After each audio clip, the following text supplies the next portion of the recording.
This is Michael Berryman, and you're listening to MarkWHO42. Welcome to MarkWHO42. That's right, MarkWHO42, Doctor Who on Krypton Radio.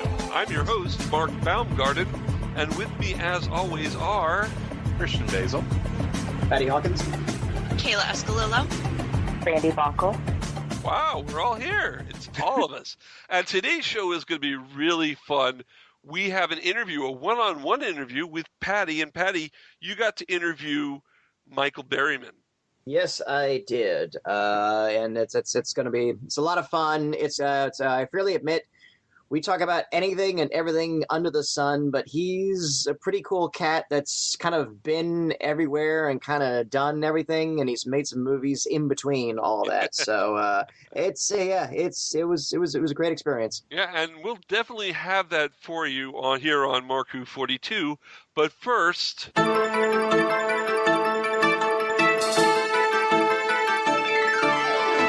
it's time for Doctor Who News with Kayla-Ascolillo. Kayla, what do you have in Doctor Who news?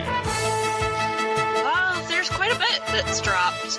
Yeah, it has been 3 weeks since our last episode because of conventions. Yeah, Yeah, oh my goodness. we're slackers. we're slackers. Oh, yeah. Just a little bit. I'm razzing on our friends out there who've been razzing on me and going like, "Are you gonna have another? Are you gonna have a new episode? Are you gonna have a new episode?" I said, "Dude, we're in Dallas. We don't even have." And can I say I'd like to thank episode. the city of Dallas for hosting us, and especially Fan Expo. Oh, it was fun, wasn't it, Christian? It was a blast. I mean, we'll start off with thank you, Fan Expo, for bringing us to MegaCon Orlando, and then the weekend after, taking us to Dallas and performing out there and being out there and making new friends and fans out there in the Dallas area. So that was awesome. And maybe now we'll go to the news. Kayla? Anytime now. I'm just Sorry. situated.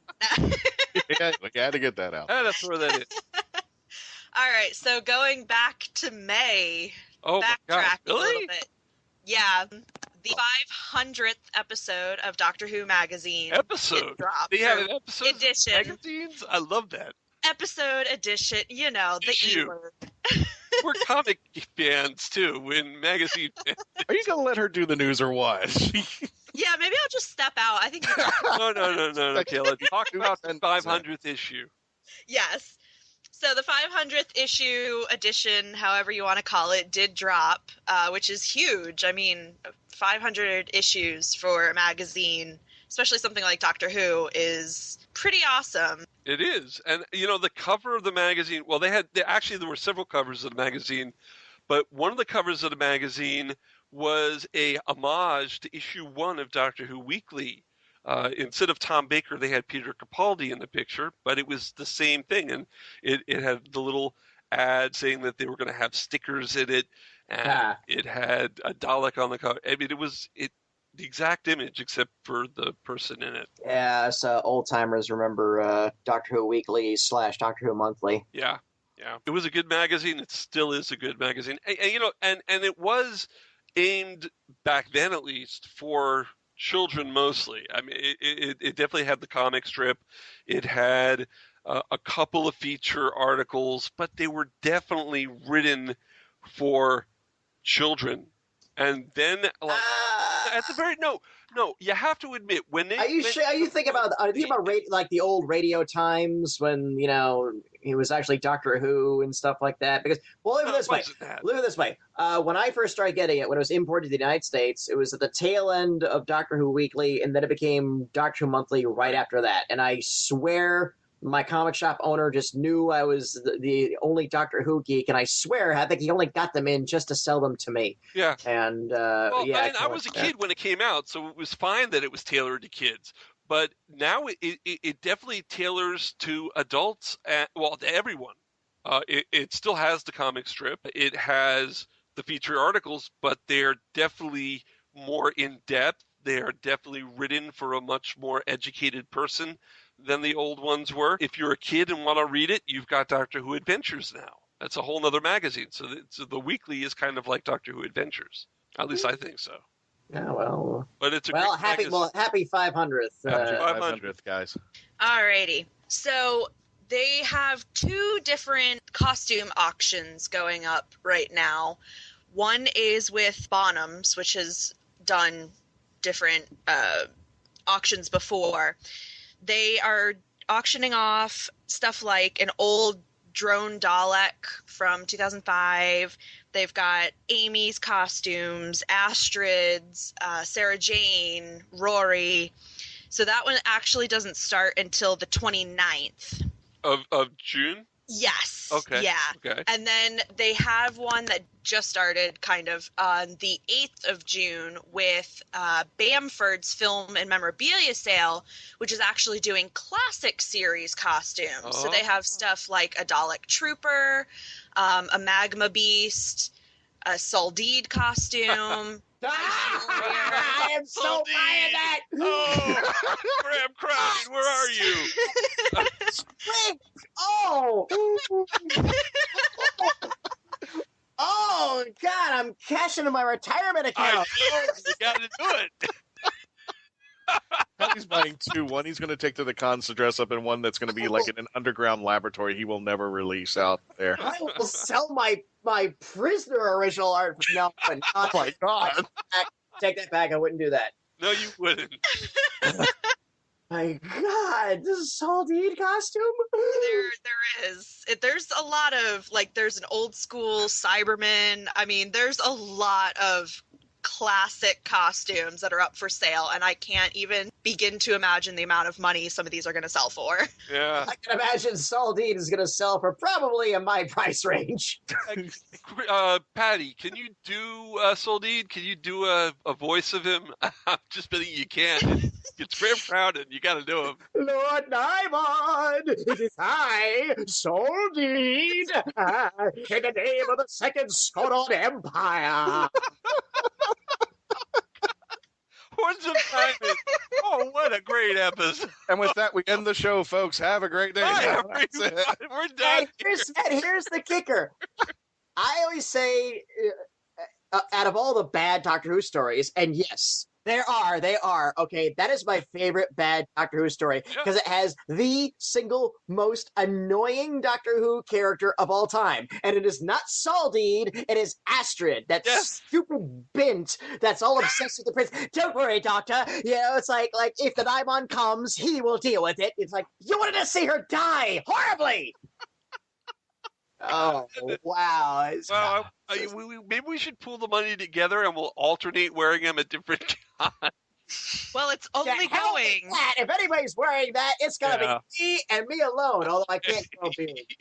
The current price is £600, so get on that. That's not bad. It's actually not. That's about $1,000? Ooh, I can't afford that. I sure as hell can. Get the hell out of my way. Wow. Okay, then. Be on the lookout at your next convention. For Soldeed. Oh my God, I'm almost crying. What else do we have? Oh, God. Yeah, there we go. Well, on the tails of that... Collect the whole set. On the tails of that, they did just sell a rare 1960s Dalek. It sold for a record-breaking £38,000, which is about equivalent to $55,000. Yeah, that's about right. Wow. And back then, I remember reading in Doctor Who magazine from last year, they had an article about Dalek Invasion of Earth. They were doing one of their Back to Fictions, and they talked about the fact that the Daleks that they had from the first serial were given as charity to there was like a church or something got a few for their kids to play with, and now what? You have to pay £38,000 to get a Dalek? Yeah. Give them away. No. What? They think it's the highest price that's been paid for a prop. That's a lot. That's a lot. So, now, yeah. Was this the one that was in the guy's attic or something? I don't know, but I do have a quote from the seller's wife, which is actually kind of hilarious. So she told the BBC that the collection was being sold because they needed to downsize. And she says, there's no way we can accommodate all of these things. The last thing I want is a Dalek in the bedroom. Everything has to go. We don't want any of it back. I'm locking my husband in a straitjacket in the garden shed so he can't bid on any of it again. I just have to say, I really love this woman because she's just so blunt about it. And people wonder why I'm a bachelor. Yeah. People wonder that a lot. I don't need no broad telling me I can't bid in this Saltine costume. See, the bad thing is I'm a bad influence. So if my boyfriend was like, I really want this, I'd be like, babe, do it. We need it. By the way, just as a follow-up, I'm looking at the Saltine costume right now, and it is not like the main one. It's an alternate one that I think he wore earlier. It's not the main one that he's walking around with his staff going around. Yeah, so. Oh, that's not. No, good. I will not be. You will not be making the purchase. Will not be no. making the purchase. Did your heart just break a little? And it's already listed as sold. Oh, so is it? Yeah. Okay, I didn't see that part of it. Yeah. So BBC has released details of the audio adaptations of their Target novelizations.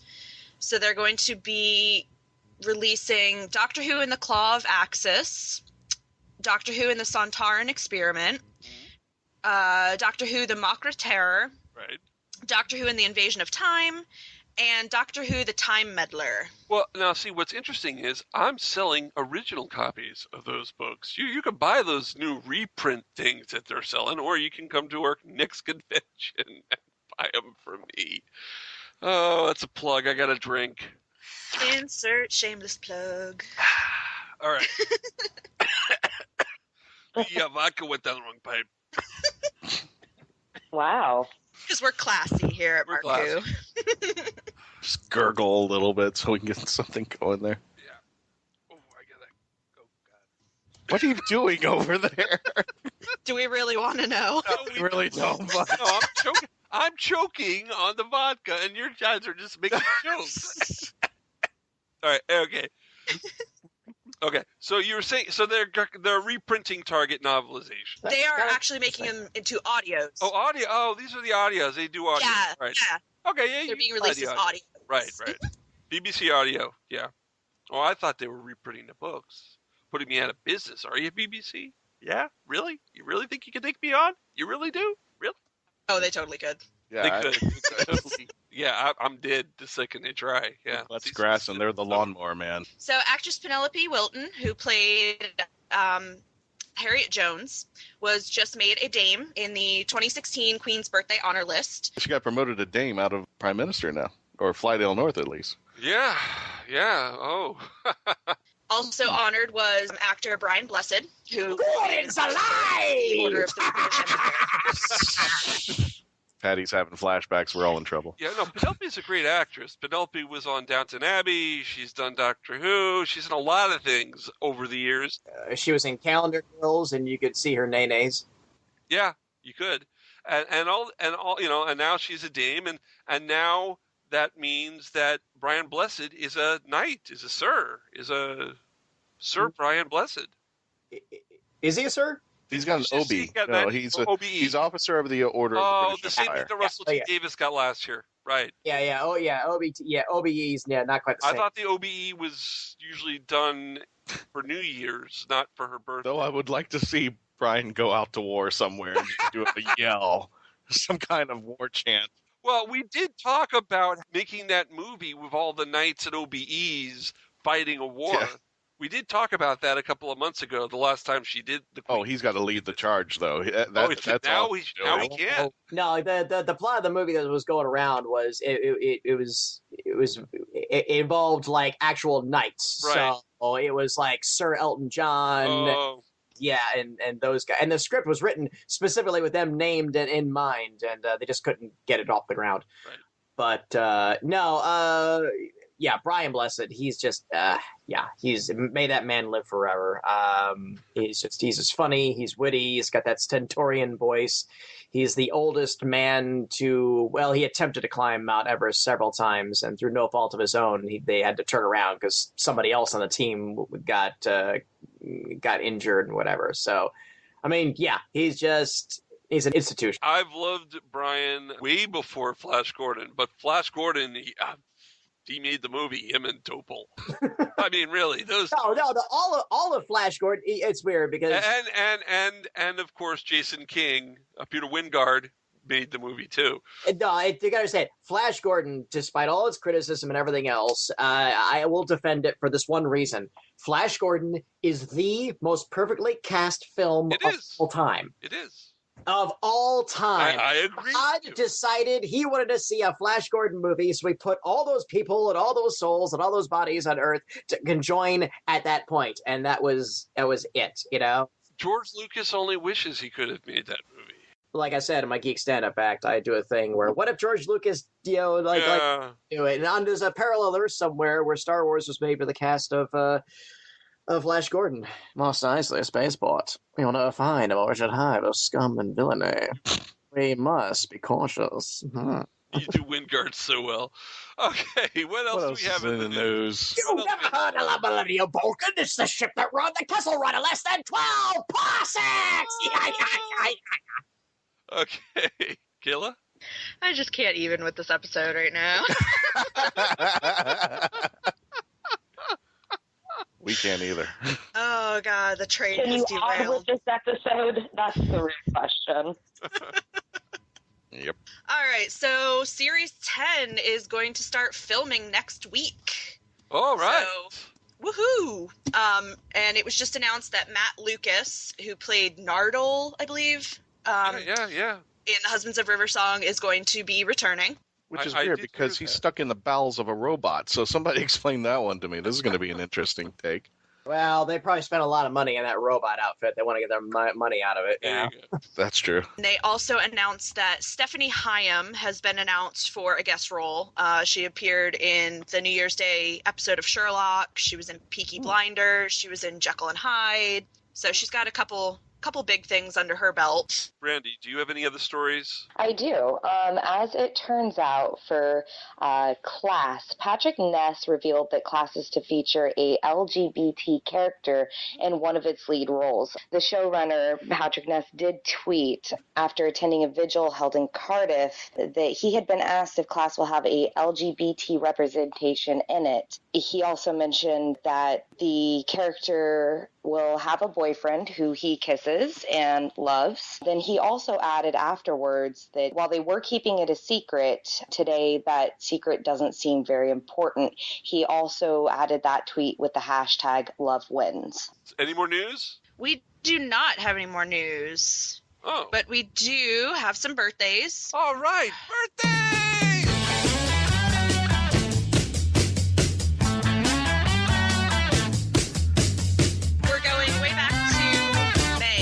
We haven't done birthdays for a while. So on the 26th of May, we had Peter Cushing, the unofficial doctor. He's the unofficial doctor, but he's the eternal Van Helsing. There you go. June 3rd, we had Penelope Wilton, who we just mentioned. Yeah, it's a birthday present for her then. The 4th, we had Philip Oliver. Oh, Hex! On June 8th, we had Colin Baker. Happy birthday, Colin. 6E himself. June 9th, we had David Troughton. On June 17th, we had Arthur Darvill. Cool. I just think he was great as Rory, and I think he's doing a great job as Rip Hunter. What do you guys think? Yeah. I love him. I think I heard a bit of dissension from Patty. Patty, what were you going to say? I think he's fine. I don't have very many good things to say about Legends of Tomorrow. I slogged to the first episode and I couldn't even finish it. It was just it was too many tropes and ideas recycled from other things. I mean, they made Rip Hunter an American Doctor Who. I mean, for lack of a better term, that's true. They instead of a TARDIS though, he has the Millennium Falcon.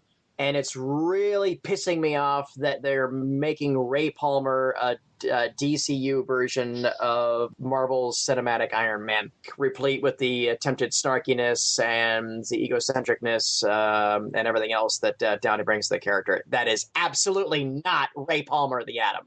Yeah. And I know why they're doing it. And again, if you don't know classic DC Silver Age or whatever, you don't know any better, and you'll probably enjoy the hell out of it. Yeah. It's one of those things where I didn't like it, but I got no truck with anybody who does. If anything, I envy you guys. Again, I've read too many comics to enjoy most comic book TV shows. And that's not a boast, that's a lament. And what you were saying about Arthur being like Doctor Who, I think he's actually doing the best he can. It's almost like it's a cross between the Doctor and Captain Jack, a little bit. Yes. But I mean, he's doing the character as I'm sure he's being directed to, and he's doing fine. But yeah, I just for some reason after the second episode, I kind of lost favor, and it's not anything for one. It didn't appeal to me. I just couldn't keep up with it. Yeah, it's not bad, and I think better. It started really slow, but it ended strong. Okay, well, the same thing happened with Firefly. I mean, after watching the first episode, I said, "Guys, how is this? Something even?" He goes, "No." And then my friends told me, "No, you have to sit and watch the second, third episode. That's where it takes off. The first episode is just kind of the introduction." And I'm like, "Okay, I'll give it a chance." That's all the news and birthdays we have. We're going to go take a break, and when we come back, we are going to have Patty's one-on-one with Michael Berryman, and I'm sure you're going to enjoy it here on MarkWHO42 on Krypton Radio. Hi, folks. This is Christian-basel, MarkWHO42, and if you've been lucky enough to catch us at conventions and wondered how you could hire us to come to your convention or special event, simply go to Heroes on Hand, click the podcast icon, and click the icon for MarkWHO42. On our page on Heroes on Hand, you can actually click the button that says click here to book MarkWHO42 for your next event, and that's all you have to do. Once again, if you want to hire us for your next event, simply go to heroesonhand.com, click on podcast, click on our icon, and click the green button to book us for your next event. You're going to love us. We'll see you there. Remote Control is the new TV podcast from the Geekcast Radio Network. We'll be covering TV shows and topics from the year 2000 to whenever now is. We'll have special themed episodes entitled Pilot and Season Premieres, as well as finishing finales. We'll also have Season Pass episodes, where we take a look at an entire season of a TV show.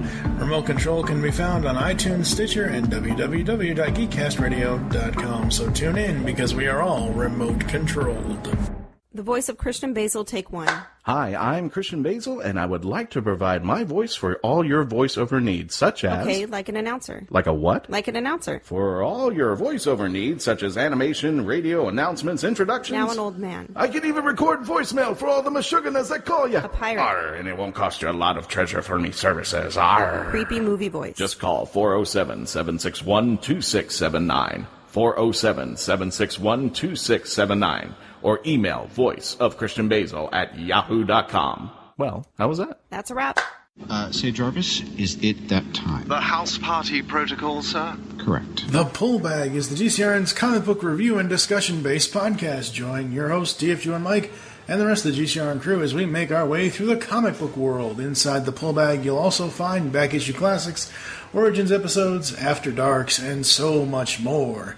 You can find the Pull Bag every Wednesday in iTunes, on Stitcher Smart Radio, Blog Talk Radio, and of course, GeekCastRadio.com. Make your great escape into comics and jump into the Pull Bag today!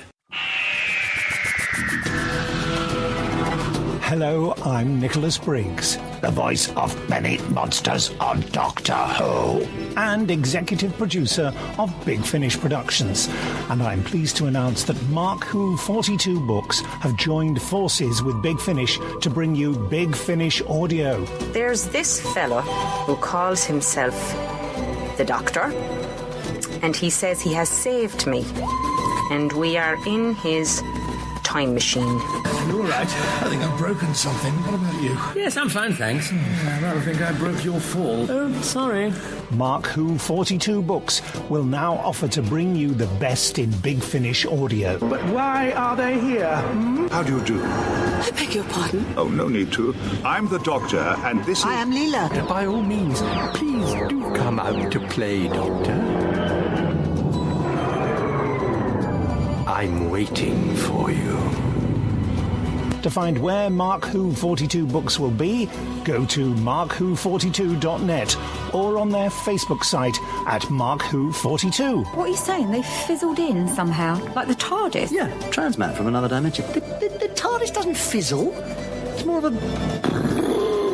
Also go to markwho42.net and download my interview with the team. You're executive producer at Big Finish Productions. Correct. Is this a quiz? MarkWHO42, taking you to the Whoniverse and beyond. I'm Colin Baker, and you are listening to MarkWHO42, the meaning of life. Welcome to MarkWHO42, Mr. Michael Berryman. Thank you for joining us today. Nice to be on board, brother. You have had absolutely just a fantastic career. How did you get your start? As I understand, it was a chance meeting with the great George Powell. Yes, it was. It was, I believe it was serendipity. I had a friend in Washington State whose house burnt down, and he had, a stack of cash from the insurance company, and it was only enough to buy materials. So he paid for the materials, and he needed someone to help him, cut a board straight, hopefully, and build his house. And I go, okay. Gave me a call, and I said, well, I'm in Los Angeles, and you're in Washington State, and my boss is a real tool, and, so time to say goodbye. So I packed my bags and stuck out my thumb on Coast Highway in Santa Monica, right near the Santa Monica Pier, next to Venice Beach. Hitched a few rides, got up to Berkeley, and from there, I met a friend I had known since second grade. He's a professor at the University of San Francisco, economics. It's been a while, so he's retired now. Long story short, we drove up in 1973 and helped our friend build his house. And it took us about 7 weeks. It was beautiful. We were young. I didn't have more hair back then, but, I was about to say, you got the muscles, you're having a good time. For our younger viewers, yes, you could actually hitchhike back then. It's not recommended nowadays, but yes, you could stick out your thumb, and chances were decent somebody would come along and give you a lift. The thing to look for, of course, was usually a VW bus, anything along the hippie realm. It was before the era of, the more creepy stalkers, but basically from the Beatles are coming to around 1974 or so, there was, a decade of really something special, especially in the West Coast and, went around the world. I'm glad to be able to say that was part of my heritage as far as my coming of age. It was, the era of The Graduate with Dustin Hoffman and Planet of the Apes with Charlton Heston and Cautionary Tales, and we thought that we were hoping the peace movement would. Soylent Green, wonderful movie, wonderful film. Although I'm more of an Omega Man fan myself, but I like Omega Man very much. I appreciate them both very much, and so we basically finished my friend Mark Kessler's house, who's an artist, who's in the northwest area of Washington State on an island. Well, it has a land bridge called Camano Island. It's beautiful. I love the Northwest. And I figured, what am I going to do now? Because I'd left college, and I had a lot of units in science and a minor in art history.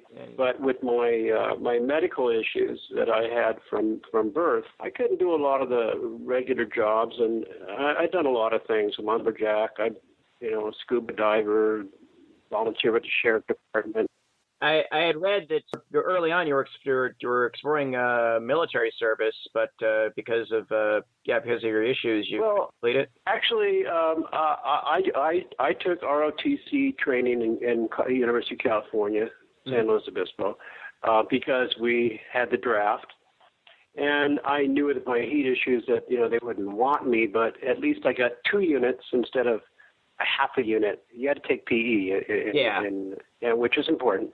And so I figured, I can get 2 units of military history instead of a half a unit doing a gym class. But I was a weightlifter and a javelin thrower. I always stayed as healthy as I could. But I did appreciate learning about military history, and not because I think that is the way to solve humanity's differences. It's the last resort, unfortunately. It's most of the time the first choice or option. And I'll just quickly say that if you wonder what that means, it means that a 5-star general, President of the United States, Dwight D. Eisenhower, when he retired as president, gave us a cautionary tale. You might Google it, look it up. Military-industrial complex. So from the 60s to honesty to what is this world going to become, you see. That was one of the biggest issues of the 60s. And I think the first photograph of the Earth from outer space probably is the most profound image ever. And it was on a book called The Whole Earth Catalog. You young'uns out there in your 20s, you're young, Google it, get it, look it up. So we were part of a generation that had very positive humanitarian, the Earth is very precious. It is fragile. We're learning that now. So I had to get a career. Yeah. And some of the studies I had was in business management. Business management is pretty linear, Mm-hmm.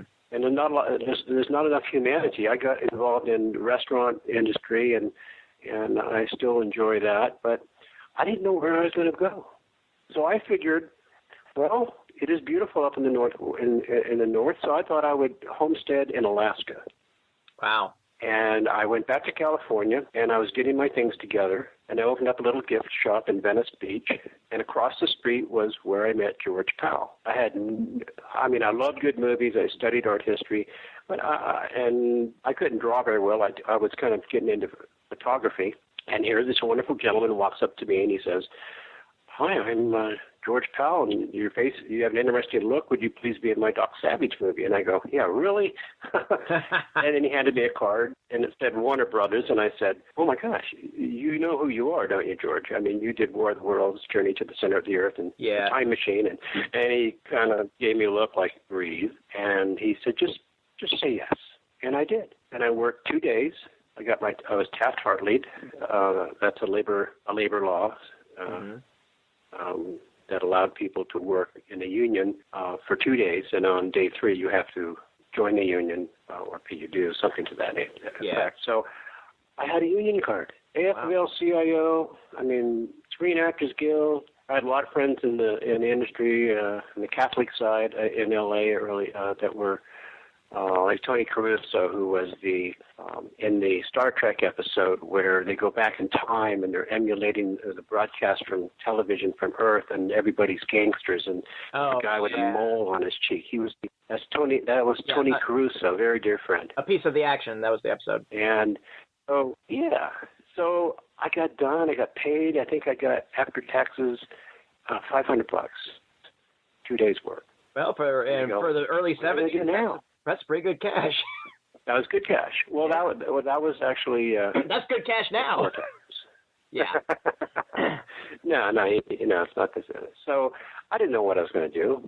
I figured, well, I'll still head north. Beautiful, and maybe I could study natural habitats because I studied to be a veterinarian for a couple of years, and I figured maybe I can, help keep a certain area of the Earth in its natural state, because when it's gone, it's like Joni Mitchell's song, you pave paradise and you put up the parking lot. It's gone. It is gone. Extinction is forever, folks. Yeah.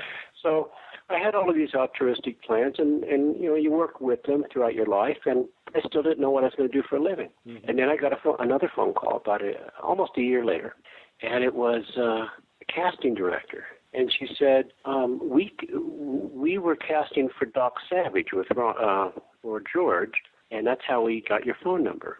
Would you like to come down to Culver Studios and have a meeting with Milos Forman? I didn't know who he was at the time. Mm-hmm. And I said, well, who else is going to be there? And they go, well, there's our executive producers, Saul Zantz and Michael and Joel Douglas. And I go, what? And they go, we're doing Cuckoo's Nest. And I go, really? Yeah. I said, who's going to play McMurphy? And they go, Jack Nicholson. And I go, when do you want to see me? I'll be there. And I went to the meeting, and then in about a month I was in Oregon, and I learned my chops. 127 days on the set. Wow. Asking lots of questions and babbling. Why does this do that? And why is this important? And it was like it was a banquet of information, of hand-picked expert people in the field. And so that's how I went to film school. It was very controversial. Mm-hmm. It had a lot of humanity. and it was a very important message to get out. About that time, I might have been a few years afterwards, we had that person, Ronald Reagan, as governor of California. Mm-hmm. And it was very ironic because my father was a world-renowned brain surgeon and neurologist. And I used to go with my father to nursing homes and people's homes. He actually made house calls. And most of his patients would never get better. They would have a stroke, they had Alzheimer's, they had brain tumors, they had various conditions. And after having my skull reconstructed at Children's Hospital when I was 5, because my birth defects, my skull was fused, and if I hadn't had the surgery, I would have not made it. So here I see people really need, good care. And my father was always an advocate for national health care, but the kind that actually, took care of you instead of just giving you pills, A lot of this stuff's poison. And then Reagan, to save money, didn't want to spend money on the nursing homes, so he closed them all.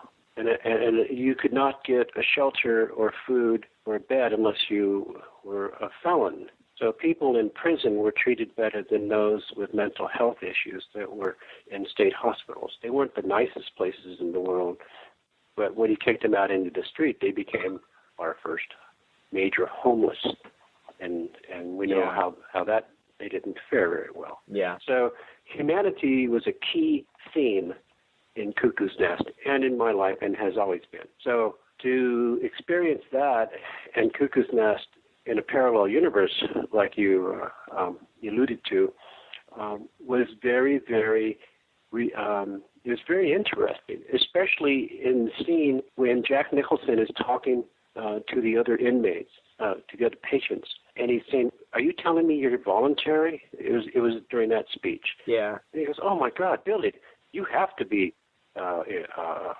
committed." No. Oh, you should be out bird dogging chicks, going to the movies. What's wrong? You think you're nuts? And then Danny DeVito laughs. Says, "No, you're not any more crazy than the average asshole on the street." Yeah. There's moments in that movie that just persist and thrive on every audience. You can take people that have seen it over decades, or people that have never seen it. I talk to a lot of people at conventions, and many of them are teachers, and some have told me that they've had students, classes watch Cuckoo's Nest as part of their curriculum, and it makes a profound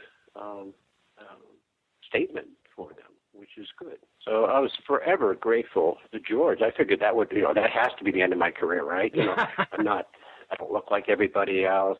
I haven't gone to, I haven't done Shakespeare, studied it, but I never did, Yeah. And then I got another phone call, and it was Peter Locke and Barry Kahn and Wes Craven, and we did Hills Have Eyes. Sorry, I think that started you on the map as far as the horror genre, and it certainly wasn't the first thing Wes did, I think, but it was definitely the one that got his ball rolling and started, really started his career and leveling up. And who is? That's very true.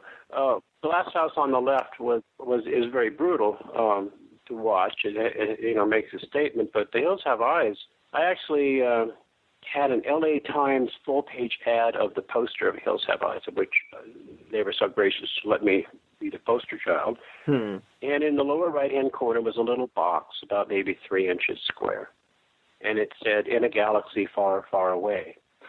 So I brought this to the set one night, and about 3 a.m, we were taking a break downtown Los Angeles at they call it the LA River. It's just a flood basin. It's all concrete. We were doing a movie called Guyver with Mark Hamill. I remember that. It was a Screaming Mad George. It's a really fun movie. Yeah, it was adapted from the anime, and Jimmy Walker was in that too. Jimmy Walker and Spice Williams from the Glorious Ladies of Wrestling. Yeah. It was a wonderful, wonderful shoot.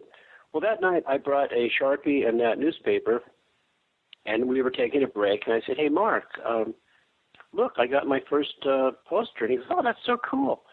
And then I go, "Here, I autographed it for you." He goes, "Oh, well, thank you." And I go, "What's this little thing in the corner here in a galaxy far, far away?" You think that can get any traction? It had been out for years, you know. Yeah. We had a good laugh, but my point is, you know, it's a family. You know, actors. You know, it's one big family. You know, it's really a wonderful. It gave me an opportunity to you know, have a life, have health care, take care of my family stuff. I can attest to that. I'm an equity actor out here in Orlando. I do a lot of stuff for the attractions and voiceover work for Disney, stuff like that. So if you do a good performance, you do a good performance. You know, You might have an audience of 1 or 100,000 or a million, but it's still, you can always be proud of your effort. Yeah, and how do I feel going back to Hills Have Eyes too? Well, the early years were very lean. When I left college, I didn't have. I paid my own way. I didn't have a student loan. I was actually, you know, I had an agent. I mean, they said, well, you have to be available. Well, there were no cell phones in those days. There was pay phones and pagers, and a hard line if you actually had a place to live. Well, I was struggling like a lot of actors do, and I could not afford rent. I had a friend that would let me crash in his apartment, you know, maybe a week out of a month, and I lived in my van. I had a Chevy van that I had. It was all converted. It was really had everything but a toilet and a kitchen. And it was me and my German Shepherd, Wolf, Nishka. And I lived in the street for 4 years. I would find out, you know, golf courses are pretty cool places to park. You can't live in L.A. in the street anymore. They look for where people park up in Mulholland and the hills. And then but at the time you're trying to get to sleep, cop car, it's not safe. Yeah. Or they'll shine the light on you. You must leave. Well, there's no place to go, you know. So I would park in front of semi-trucks or near golf courses so I wouldn't get rear-ended. I saw a lot of crazy things late at night because where I would park, there was no sidewalk, but across the street was like big apartments. And one night, it was Halloween night, and I saw people smash their cars into trees, you know, between 2 and 4 in the morning. Living in L.A. As an actor, living in your car it's a real challenge. I joined a 24-hour gym so I could, you know, shower and shave. Sure. It's always 24-hour, you know, restaurants, and then I would have to just call in, or they would page me, and I would run to an audition. And you know, for every part you see on TV or in a movie, when they audition, for your listeners to know, they see 100 people. Yeah. So you have a 1% chance of winning. Yeah. Of getting it. And so that went on for quite a number of years. We got fortunate because of the look. They started to realize I could do comedy, and my timing was getting better. And I studied a lot in Cuckoo's Nest. I studied camera. Mm-hmm. Milos Forman and Bill Butler, and they were so helpful because I asked them. I drove them nuts. I know I did. You know, why did you push that button? What does that button do? You know, one day, Haskell Wexler, I think he handed me a book on cinematography. He goes, here, devour this, then ask your next question. Well, I think I read it overnight, and I kept asking questions, and they were so kind.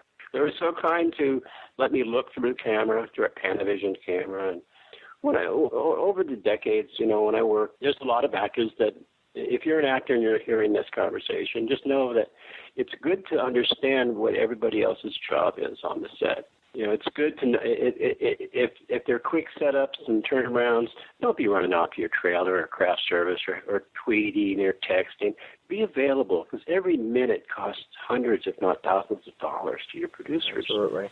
So if that second AD is running around trying to find you, and everybody's waiting, you're not helping. It's a team effort. I can't stress that enough. And then also understand what the tape, when they put tape on the floor for your marks, and they put the tape up to your face for distance, and those are focus points. Learn all of that as much as you can, because it really, really helps. And they'll pick up on the fact that, oh, this person understands what the camera does. Now, there are some actors that, you know, I emote, I do my magic, and you capture me. And it's valid too, but you got to be that kind of an actor or a performer to be able to pull that off. And that's just the luck of the draw. I agree. You need both skills. And some directors, work in different ways. Like Milos Forman, Claude Lelouch, the French, their approach is more like, we capture you. Don't be aware of the camera. I know what I'm doing. They're all different. But I remember working on Highway to Heaven with Michael Landon as the devil. We had a scene with Anthony Zerbe as the devil, and it was good, snappy dialogue, and the little voice in my head is saying, okay, he says this, then you speak, and they talk, he talks, she talks, now you talk.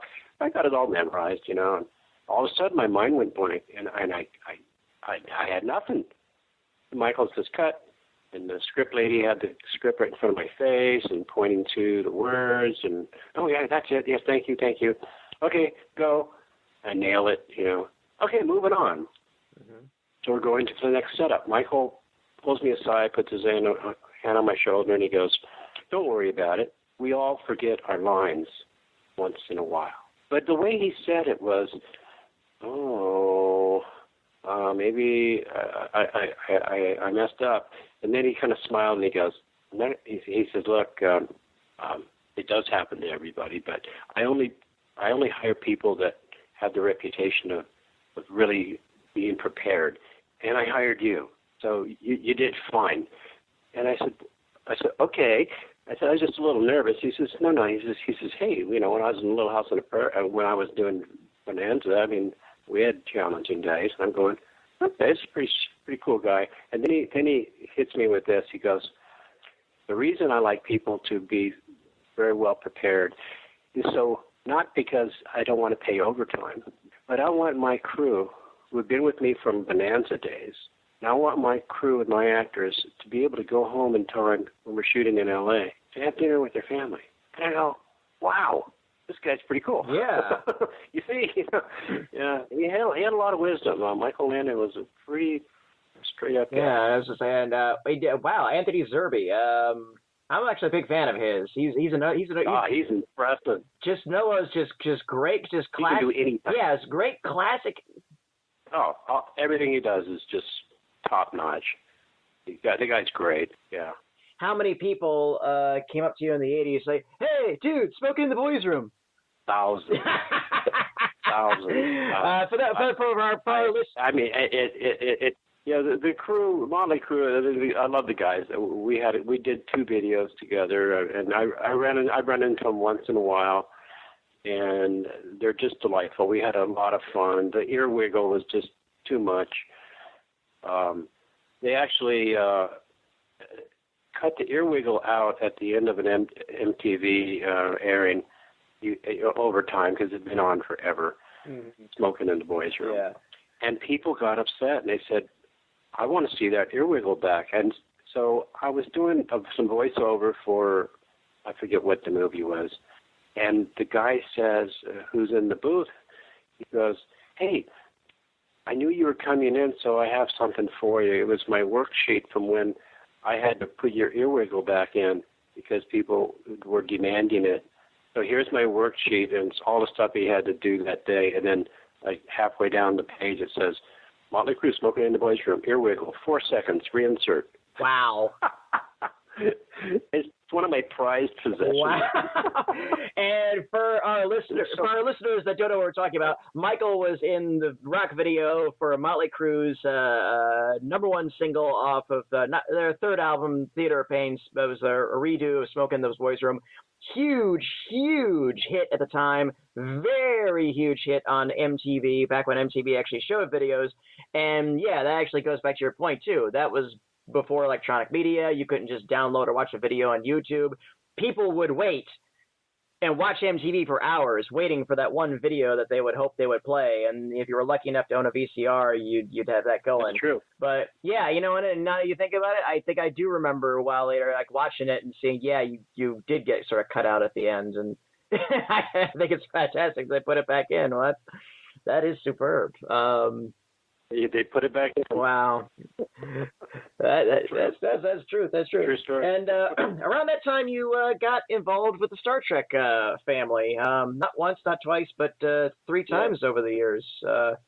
First in Star Trek 4. Twice, actually. Or twice? Okay. Well, you were in twice. The Voyage Home, the graphics display officer. Yes. At the helm with the two blue lights, alien-looking officer, when the window implodes. And then I played Captain Ricks in Conspiracy Next Generation. Yes. According to IMDb, it also says you listed under Star Trek V as just an uncredited Cybok warrior. No, IMDb. No, okay. IMDb's not always. It's about 90%. I'll take your word for it. Okay, but that's fine. That's fine. You had speaking roles in 4 and that Next Gen episode. And I remember I saw you in Voyage Home, and I was like, hey, yeah, it's the dude. And again, before the internet. Yeah, only if you read Fangoria magazine, that was pretty much the only way anybody knew your name. Because that'd be the only place you'd be like really cited at. And, and just a great little bit part. What was it like under Nimoy's direction? Very, very astute.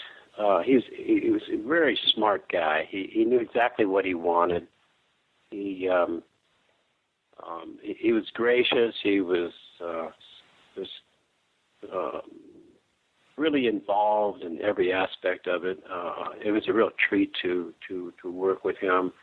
And over the years at conventions, I became good friends with Major Barrett Roddenberry. And we would usually, I'm an early riser at conventions. I like to get up early, go for a nature walk. A lot of times I'll bump into Bill Moseley because he likes to do the same thing. And, he's sort of, relaxing and go have breakfast. And quite often I would run into Majel and we would have breakfast together. And I remember her telling me how the studios thought that science fiction was silly, and they didn't want to give Gene much of a budget, and they didn't think Star Trek would. Well, I think they dropped it after 2 years, and it got picked up, but they didn't think much of Star Trek. No. And then once it became a phenomenon, Paramount kind of claims it.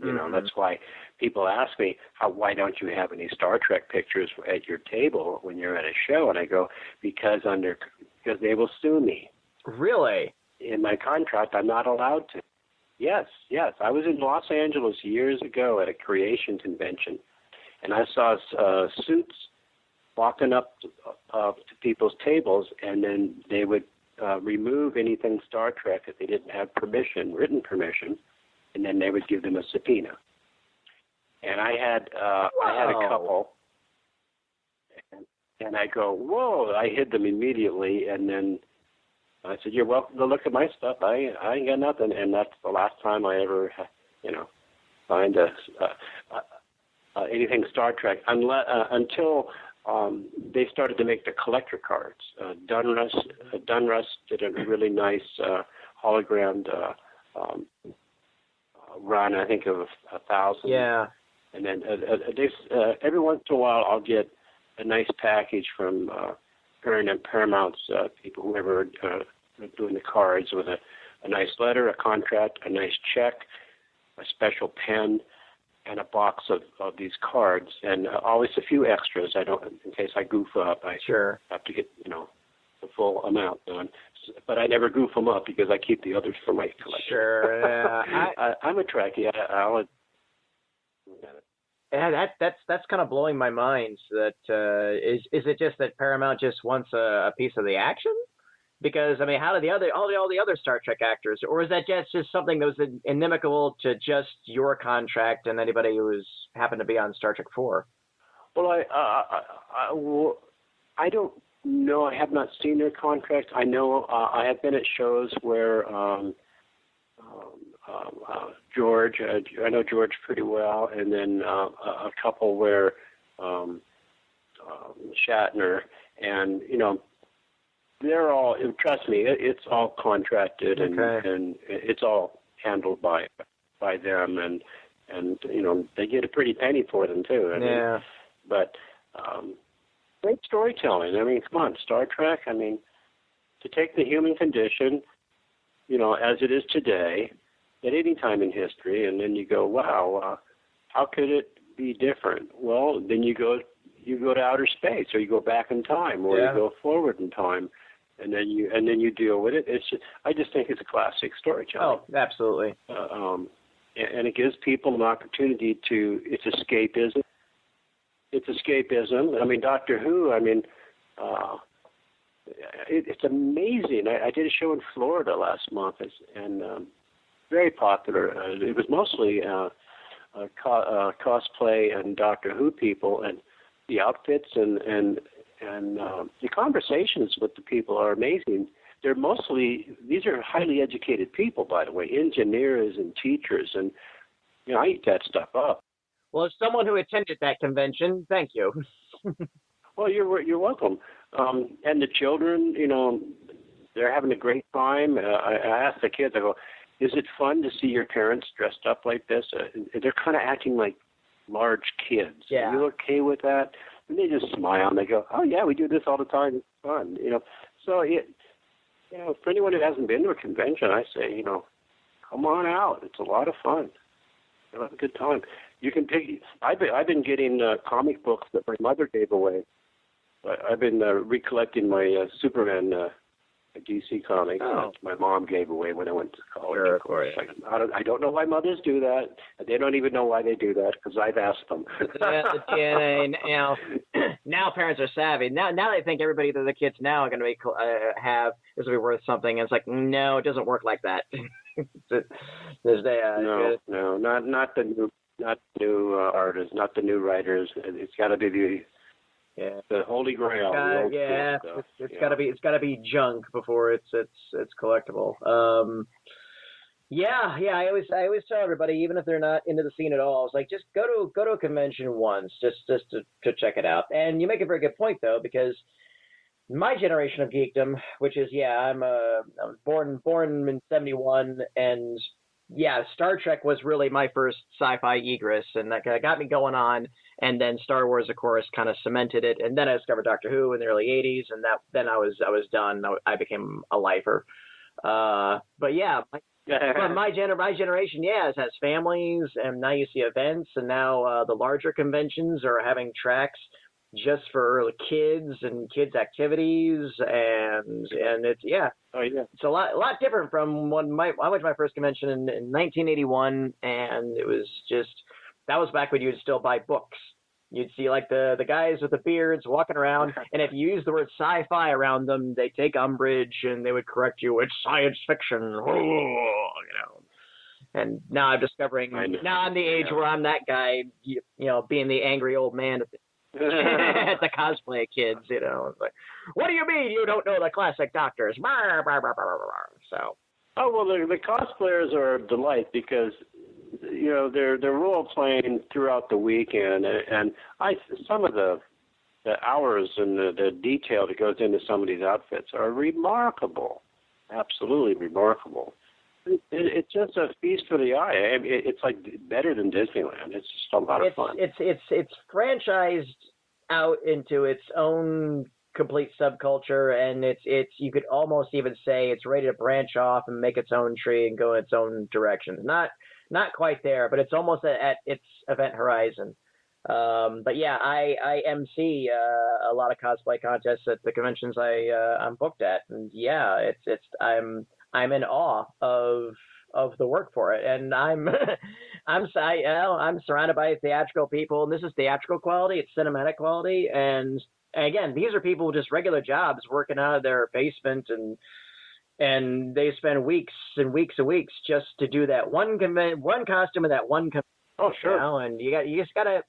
You may not, if you don't like it, you gotta respect the work ethic. You gotta respect that passion. We were in Florida, and some of the other people stayed at the hotel were, business people, and some for weddings and this and that. And they would ask, "What's going on?" I go, "Oh, it's a science fiction convention and fantasy. Check it out. Here, walk in with me. Go through. I can get you in. Yeah. So check it out. If you like it, go get a ticket from them." And they go, "Wow, this is really cool." It is. Absolutely. So let's bounce out ahead a little bit. And like I said, you kept plugging away, just doing some solid stuff. And it seems like Rob Zombie kind of invited you to join his horror circle.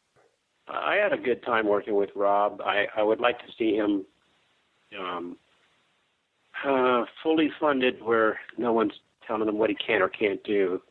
We had a little issue with that with Lords of Salem. We lost 3 pages in the early part of the story of the script, which kind of explained where Sid Haig and I, we were pretty much cut out of it because we missed some real important dialogue. But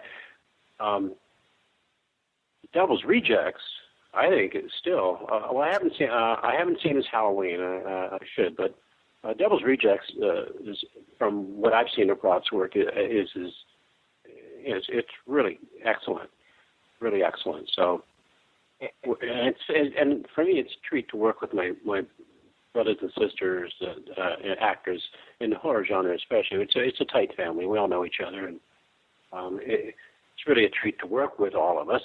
I just, matter of fact, they're in editing right now for a movie called Death House, which I filmed a couple weeks ago in L.A. With Bill Moseley, Kane Hodder.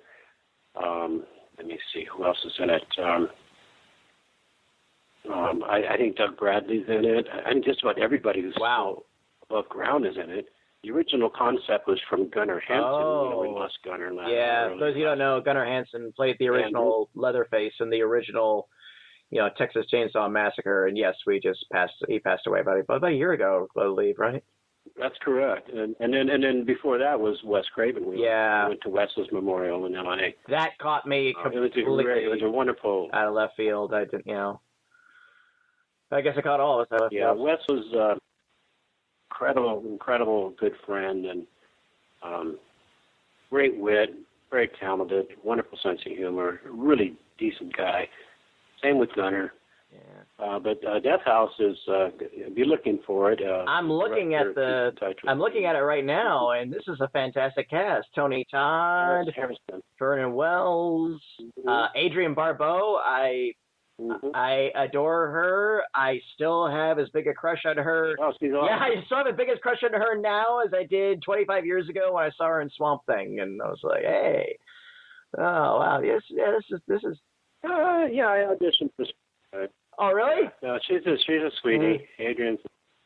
Oh yeah, she's But she's at some of the shows, and we do panels together.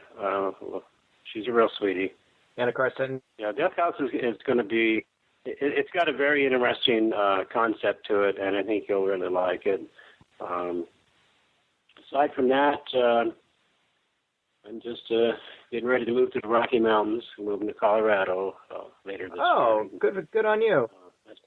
Looking back at the whole thing, if you had to pick one favorite, I would have to say episode entitled Revelations, where they think I'm a bad guy and I'm a guardian angel. It's for the X-Files season 3. Oh. Where I play Owen Jarvis, and I protect the boy who's marked by evil, and evil is coming to get him. And when I die in the process of protecting him, the boy escapes. Then Scully and Mulder are in a examination room, and I'm deceased, but I'm not decomposing. And it is a pivotal role for them because they switch roles. Mulder doesn't believe that there's something different about me, and Scully says, smell him. He smells like flowers. In Sunday school, I learned about the incorruptibles. And I think, so he goes, are you saying this is St. Owen? And but it was it's a wonderful episode, and it had some deeper meaning for me personally, and it'll be in my autobiography that I'm working on. And I remember it was the last time I auditioned. I went to L.A. and I walked in, and there was David Nutter, our director, and there was Chris Carter, and everybody else. Lee Ermey was in that episode too, I believe. Yeah. Lee Ermey. Yes, he was. Yeah. Lee Ermey did a great role, and I just told them, I said, I'm the guy you want, and I nailed it. And, but that role meant the most for me. Cuckoo's Nest for its significance, and probably Weird Science just for the absolute joy of a fun movie. You had a chance meeting when you were very young with Rod-Serling, is that correct? That is correct. I don't know if I might have been a senior in high school, and my brother and I decided to go to 31 Flavors. It's an ice cream parlor a couple blocks from where we grew up in Santa Monica. And we got in there, it was about 9 o'clock at night, and there was a black Lincoln Continental parked out on San Vicente Boulevard, and there was a driver, and inside there was a guy getting an ice cream, and he was kind of short and wiry, kind of guy, kind of dark leathered skin, heavy smoker. It was Rod-Serling, and I didn't know what to do. I told my brother, I go, that's Rod-Serling. And he goes, so my brother goes, do do do do do do do do, and he runs out. He splits, and I am really nervous. And I go, hey man, it's okay. You're Rod-Serling. We're big fans. And he goes, well, thank you. And I go, I just want to say thanks. And he goes, thank me for what? And I wanted to say something intelligent, but I was nervous, so I said, oh, your brain. He goes, oh, crap. And he goes to run in the car, and I go, no, I'm just a little nervous. And he lights up another cigarette, and he goes, just take a breath, son. What are you trying to tell me? And I go, you tell good stories. We like your show. He goes, oh, thank you. And he goes, which ones? So about 20 minutes later, my first story I shared was the henpecked husband that liked to read books. And and there was World War II. Yeah, with Burgess Meredith and the glasses. Meredith. Yeah, and a couple others that really were quite thought-provoking and very entertaining. And he said, well, it's been a lot of fun talking to you guys. I got to go, but I have a new show. It's called The Night Gallery. I hope you like it. And off he drove into the fall. Wow. But he was very, you could tell he had a real sharp mind. Was he actually eating ice cream and smoking at the same time? Yes, he was eating ice cream and smoking at the same time, and he had his foot on the back bumper of the car. And we just sat there and chatted it up. And I think in about, it might have been 15 minutes, maybe not 20, but during that period, he smoked 3 cigarettes. Yeah, he was that. But very interesting. Yeah, he's that generation of World War II veterans and those guys that went into TV with banging out TV scripts on manual typewriters, chain smoking, living off coffee. But man, those old Requiem for a Heavyweight and just all those live theater shows. Well written. Yeah, people smoked. Come on, doctors smoked. Oh yeah. More doctors smoke Camels than any other cigarettes. The ads, all that nonsense. Just I know. Different times, different worlds, different worlds indeed. So, so you're working on a book. Is there an expectation for that, or is it still just in the early stages? Well, I have 87 pages at this point, and I'm shooting for Christmas of this year, roughly winter this year. I should have it polished, and then I might self-publish. I've heard horror stories of people, doing books and never getting paid. It costs money to print a book, so I haven't gone down that rabbit hole yet. But I might do it download. I might do it on create a website and just say, PayPal, download it, read it, or go to Kinko's and pound out a bunch of pages. I don't know yet, but it is an interesting read, and my purpose for writing it is to have conversations with the reader that they understand that this is a life journey story, and it's not just I did this, I did that, because I find that super boring. Yeah. but I do appreciate a conversation and being interviewed and fans asking questions, writing letters, stuff like that. And by the way, I've always answered all my fan mail myself. It reminds me of the Simpsons episode when Marge sends a painting that she did of Ringo's star to Ringo, and it took him like 10 years to finally get to her letter, to her package. Wow. And he goes, well, and then, Ringo goes, if my fans won't write to me, I am going to be the one that will write them back. And there's like piles and piles of letters. But and I've actually had people come up to me at shows years later and go, I brought the letter you wrote back to me just to say thank you. And that, to me, that means a lot. I mean, to me, that's a real treat. It's you're what's the word? You're really communicating with somebody, which that's what it's all about. So, do you have a social media presence, Facebook fan page, or a Twitter, or any of that? I'm on Facebook. Okay. I have a Twitter account, but I wrote down my password somewhere on my somewhere. I'm old school, but I do have a Facebook page. There's a small official fan page site that somebody does. I have nothing to do with that. But my Facebook page, that is me, has a little picture of just my head. It's kind of greenish blue. It's from the movie Below Zero, where I played Gunner, the Protector. It's a movie I did with Eddie Furlong. It's a good little movie. Anyway, that's me. I check that about almost every day. So, and I really appreciate a lot of the postings people put up. I have to go back a couple months and repost some of the really excellent ones, because I like ones about animals, nature, humanity, things that are funny. They have a baby elephant playing with a ribbon. I mean, someone rescuing. There's one somebody sent in Russia.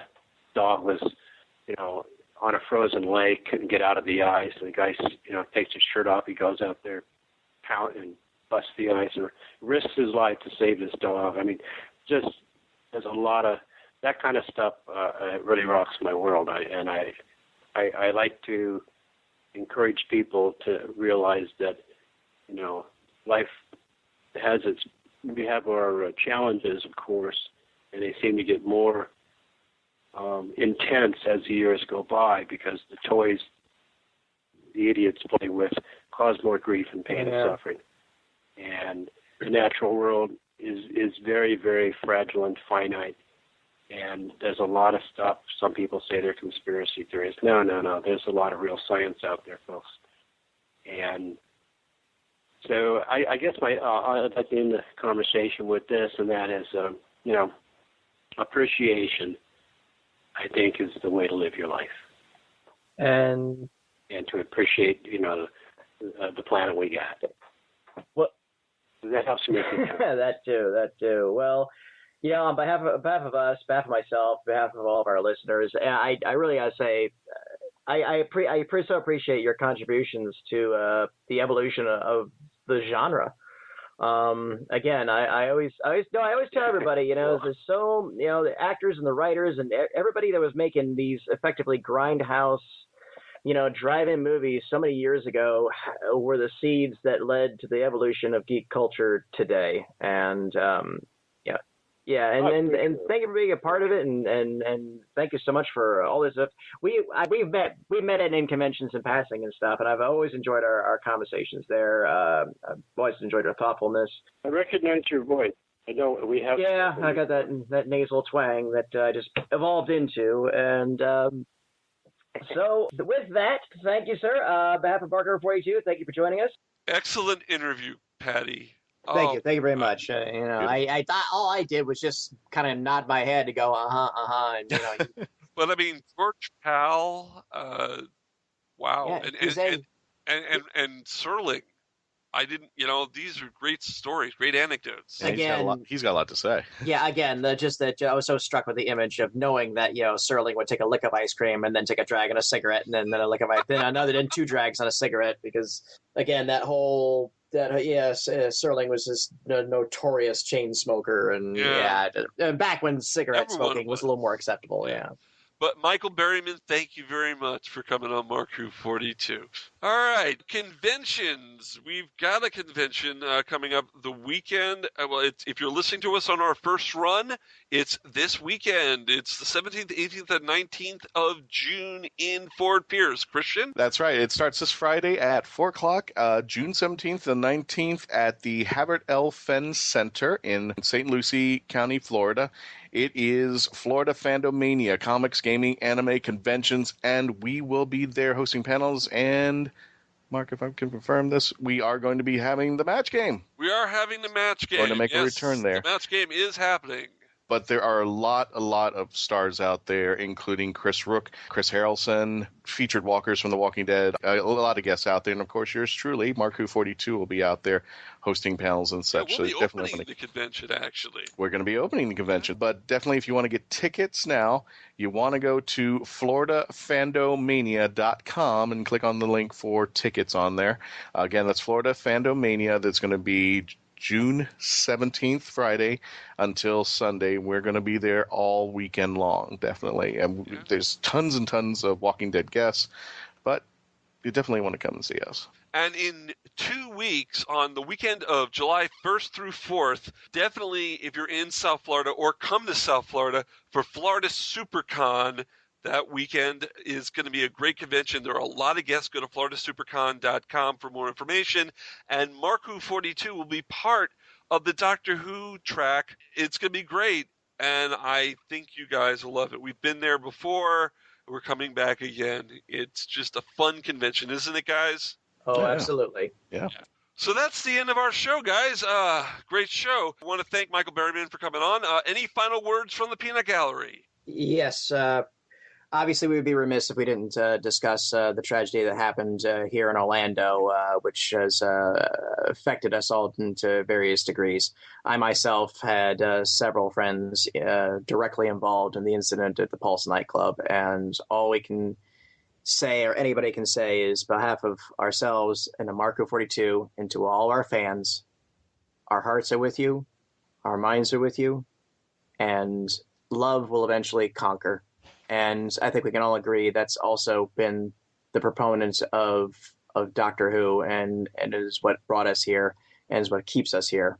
So it's not about fandom. It's not about letters. It's not about who you like to kiss or what you like to kiss. It's just about life, and it's about friendship, and it's about how we'll go on. And there will be a lot of questions, and there'll be very few answers, but it's important to ask the questions, and it's important for everyone to discuss. And in the weeks that come by, listen to everyone's questions, listen to what everyone has to say before you judge on anything, because that's the beginning of discussion. And it's like what the doctor said in the Zygon episode. We need to forgive some things. And if we forgive some things, that's when we begin to learn and to change and be better. So on behalf of myself, on behalf of MarkWHO42 and all of humanity, thank you for being our friends, and thank you for being kind to each other, and thank you for listening. What more can I add? Bye, everyone. Soldied. Yes.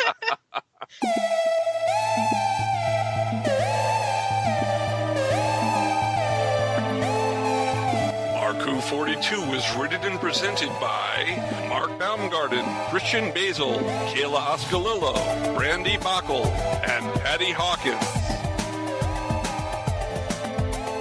This episode was edited, directed, and produced by Mark Baumgarten.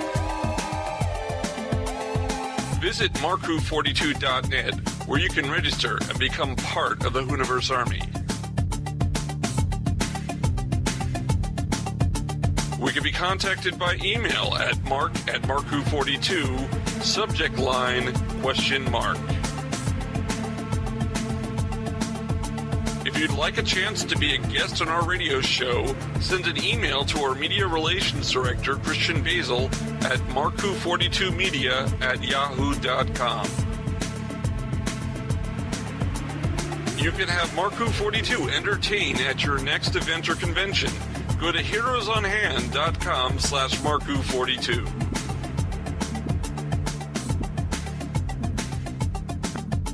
Doctor Who and its properties are owned by the BBC, the British Broadcasting Corporation.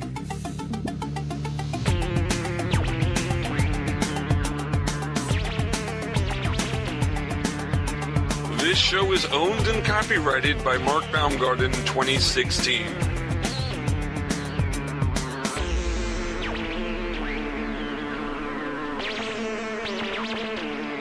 This is Krypton Radio.